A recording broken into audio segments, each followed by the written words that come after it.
IRS.gov এখানে আপনার personal যে অ্যাকাউন্ট আছে এই অ্যাকাউন্টটা যদি আপনি ক্রিয়েট করেন ভেরিফাই করে আপনার সেই ক্ষেত্রে আপনি যদি 2025 এর কোনো ইনকাম যদি ওখানে থাকে সবগুলো আপনার এই অ্যাকাউন্টে থাকবে, তাহলে আপনি ওখান থেকে W2টা ফুল আপ করে আপনি ট্যাক্স রিটার্নটা ইজিভাবে করতে পারেন। উইদাউট ইনকাম ছাড়া যদি আপনি এডিশনাল যে W2 ছিল ওইটা ছাড়া যদি আপনি সাবমিট করেন তাহলে আপনার রিফান্ড পেতে দেরি হবে এবং রিফান্ড পাওয়ার সম্ভাবনা খুব কম হবে। যদি কেউ ভুল করে W2 দিয়ে ট্যাক্স রিটার্ন ফাইল করে ফেলেন তাহলে কিভাবে সেটা সংশোধন করতে পারেন?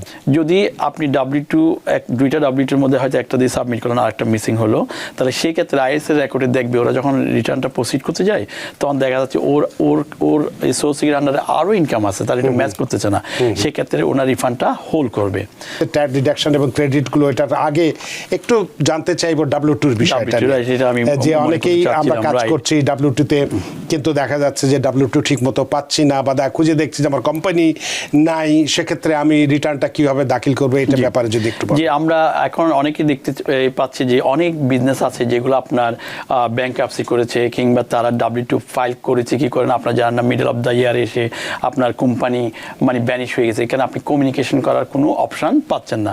সেক্ষেত্রে আপনার যদি আপনি জানেন যে আপনি জুন পর্যন্ত কাজ করেছেন আপনার অবশ্যই লাস্ট পে স্টপ আছে, এটা দিয়ে আপনি ম্যানুয়ালি আপনি ট্যাক্স রিটার্ন করতে পারবেন। তার আগে আপনি অবশ্যই W2টা ফাইন্ড আউট করতে পারবেন। এখন এটা ইজি হয়ে গেছে, কেন ইজি হয়ে গেছে? আপনি IRS.gov এখানে আপনার পার্সোনাল যে অ্যাকাউন্ট আছে এই অ্যাকাউন্টটা যদি আপনি ক্রিয়েট করেন ভেরিফাই করে আপনার সেই ক্ষেত্রে আপনি যদি 2025 এর কোনো ইনকাম যদি ওখানে থাকে সবগুলো আপনার এই অ্যাকাউন্টে থাকবে, তাহলে আপনি ওখান থেকে W2টা ফুল আপ করে আপনি ট্যাক্স রিটার্নটা ইজিভাবে করতে পারেন।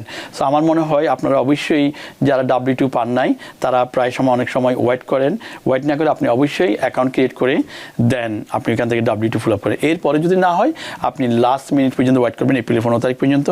এরপরে যদি দেখা যায় IRS এর কাছে নেই তাহলে আপনি এক্সটেনশন নিয়ে আর একটু সময় নেন, পরে হয়তো অনেক সময় সোশ্যাল সিকিউরিটি সাবমিট করলেও এটা লিঙ্ক আসতে দেরি হয়ে যায় বা তারা সাবমিট করতে দেরি হয়, সো এটা দেরি হলে আপনি এপ্রিল 15 তারিখের পরেও পাওয়া যেতে পারে। তবে উইদাউট ইনকাম ছাড়া যদি আপনি এডিশনাল যে W2 ছিল ওইটা ছাড়া যদি আপনি সাবমিট করেন তাহলে আপনার রিফান্ড পেতে দেরি হবে এবং রিফান্ড পাওয়ার সম্ভাবনা খুব কম হবে, এটা ওরা ইনভেস্টিগেশনে ফেলে দিবে, ইট গোনা টেক টাইম।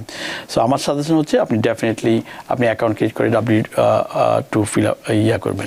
তো এরকম পরিস্থিতিতে কি কেউ ফর্ম 4852 যে ফর্মটা আছে সেটা কি ব্যবহার করে করতে পারে? এটাও করতে পারে, তবে এটা অনেক সময় অ্যাকুরেসি হয় না। সো হয় না কি আপনার ফেডারেল ট্যাক্স, স্টেট ট্যাক্স যদিও তাকে অনেক সময় W2-তে ওরা কি সাবমিট করেছে এক্স্যাক্টলি অনেক সময় ম্যাচ করে না, তো সেক্ষেত্রে আমরা সবসময় W2-তে দিই। এখন আরেকটা জিনিস নতুন আসছে যেটা হচ্ছে ওভার টাইম অ্যান্ড অলসো আপনার টিপসটা। সো ওখানে কি পরিমাণ ওভার টাইমটা, এখন দেখেন আপনি পে চেক দেখে এটাও কিন্তু একটা বিগ প্রবলেম দেখতে পাচ্ছি আমরা, সেটা হচ্ছে কি আপনার ওভার টাইম হচ্ছে আপনার 1/3 যেটা, এটা কিন্তু কোনো কোম্পানি স্পেশালি সিটি এমপ্লয়িগুলো কিন্তু ওরা বলে দিচ্ছে তোমার এই টাকাটাই তুমি অ্যাকাউন্ট ডিডাকশন নিতে পারবা, কিন্তু অন্য জায়গায় কিন্তু তারা বলতেছে এটাই শুধু রেগুলার ওভার টাইম, তাহলে এটা কিন্তু আপনার ক্যালকুলেশন করতে হবে 1/3 ডে করে এই আপনার যে অ্যামাউন্টটা আসবে সেটা ডিডাকশন। এখন আপনি যদি ফুল করেন তাহলে আপনি অডিট হবেন এবং সেটা আপনাকে আবার পে ব্যাক করতে হবে, এটাও খেয়াল রাখতে হবে। তো পে চেক স্টাফ ব্যবহার করে কি ইনকাম এস্টিমেট করা যায়? এক্ষেত্রে অবশ্যই যায়, মানে এক্ষেত্রেও সুবিধাটা পাওয়া যেতে পারে বা অনলাইন পেরোল সিস্টেম।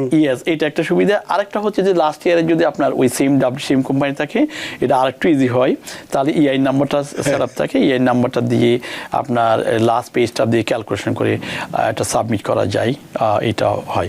তবে আমাদের সাজেশন হচ্ছে ডেফিনেটলি আপনি ক্রিয়েট অ্যাকাউন্ট করে IRS এর ওয়েবসাইটে গিয়ে ওখান থেকে আপনি W2টা ফুল আপ করেন, সেক্ষেত্রে তার জন্য সুবিধা। তো এক্ষেত্রে আরেকটি প্রশ্ন যদি করি, যদি কেউ ভুল করে W2 দিয়ে ট্যাক্স রিটার্ন ফাইল করে ফেলেন তাহলে কিভাবে সেটা সংশোধন করতে পারেন?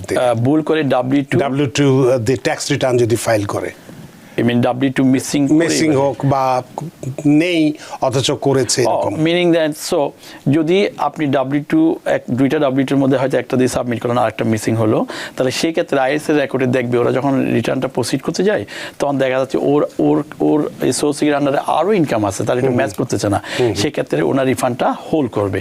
তারা এডিশনাল ভেরিফিকেশনের জন্য চিঠি পাঠাবে যে তোমার ভেরিফিকেশন, এরপরে দেখা যায় যে ইনকাম ভেরিফিকেশন, তখন এই আন্ডার এই ইনকাম রিপোর্টিংয়ের মধ্যে আবার ইন্টারেস্ট অ্যান্ড পেনাল্টিও যোগ হতে পারে, যে আপনি ইন্টেনশনালি এটা করেছেন কিনা। হ্যাঁ, কিন্তু এই জন্য আমরা সবসময় বলি আপনার অ্যাকুরেট W2 যত জায়গায়, আপনি তো জানেন আপনি কোন কোন জায়গায় কাজ করেছেন, এই W2 নিয়ে আপনি ট্যাক্স ফাইল করবেন, নাহলে আপনার দেরি হবে, সময় লাগবে এবং আপনাকে এই রিফান্ড পেতে দেরি হবে।